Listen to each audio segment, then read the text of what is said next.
আতা গাছে তোতা পাখি ডালিম গাছে মৌ এত ডাকি তবু কেন কও না কথা বউ।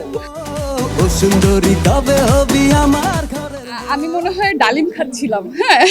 তো ও পাশে বসে বসে সোফার পাশে বসে বসে মানে ইয়ে করছে যে আচ্ছা ডালিম নিয়ে একটা ছড়া আছে না, ছোটবেলায় আমরা পড়েছি। তো আমরা বললাম, হ্যাঁ একটা আছে আতা গাছে, বলে কি এটা নিয়ে গান বানালে কেমন হয়। আমি বললাম, ঠিক আছে তুমি লেখো, তুমি তো গান লিখতে পারো। তো হুট করে ওখানে বানালো, ওখানেই টিউন করলো। আতা গাছে তোতা পাখি ডালিম গাছে মো ও সুন্দরী কবে হবি আমার ঘরে। তো শুনে খুব ভালো লাগলো এবং এটা আমরা লন্ডনের জন্য রেখেছিলাম যে লন্ডনে গেলে আমরা এই গানেরও শুট করব। সঠিক প্যাড আর সঠিক তথ্য দিয়ে এসো সামলে নিব এক হয়ে মোনালিসা স্যানিটারি ন্যাপকিন।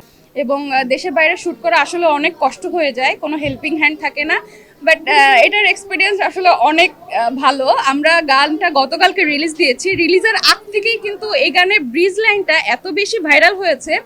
তো আশা করি সবার কাছে ভালো লাগছে, বিশেষ করে বাচ্চাদের কাছে।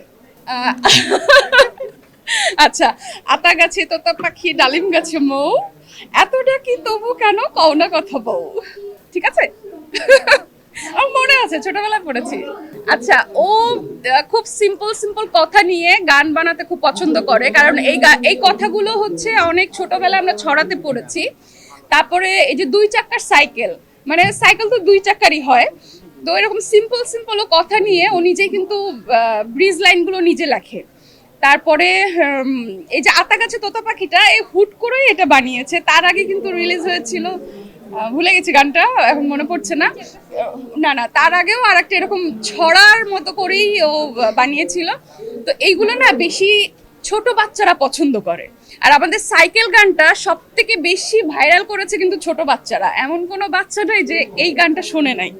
তো ও এরকম বাচ্চাদের জন্য এখন ইদানিং একটু বেশি গান করছে।